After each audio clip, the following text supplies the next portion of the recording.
মালিক ভাইরা যদি শ্রমিকদের সাথে ভালো ব্যবহার করেন, জান্নাতে যাওয়া তাদের সহজ হয়ে যাবে, কথা ঠিক কিনা বলেন। কিন্তু তারা যদি তাদেরকে যে বেতন দিতে চেয়েছে বেতন না দেওয়া হয়, সঠিক সময়ে না দেওয়া হয়, তাহলে তাদের দুনিয়াতে যেমন ক্ষতি হবে, আখেরাতেও ক্ষতি হবে। সেজন্য আলাপ আলোচনার মাধ্যমে এই শ্রম সেক্টরকে গড়ে তোলার মাধ্যমে আমরা বাংলাদেশে সুন্দর একটা পরিবেশ তৈরি করতে চাই। গতকালকে শ্রমিক আইন পাশ হয়েছে।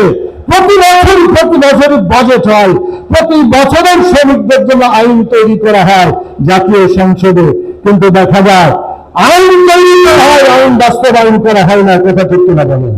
সেজন্য শ্রমিক সংক্রান্ত যত আইন পাশ হয়েছে সকল ভালো আইনগুলোকে বাস্তবায়িত করার আহ্বান জানাই বর্তমান সরকারের কাছে, শ্রমমন্ত্রীর কাছে। শ্রমিকদের অধিকার বাস্তবায়নের জন্য সতর্ক হওয়ার আহ্বান জানিয়ে এবং আপনাদেরকে আগামী দিনে এই যে নব্য স্বৈরাচার গঠিত হতে যাচ্ছে, জনগণের ভোটকে যারা গ্রহণ করে নাই তারা জনগণের পক্ষের বন্ধু হতে পারে নাই। এত আজকে গ্রহণ করলো না, তারা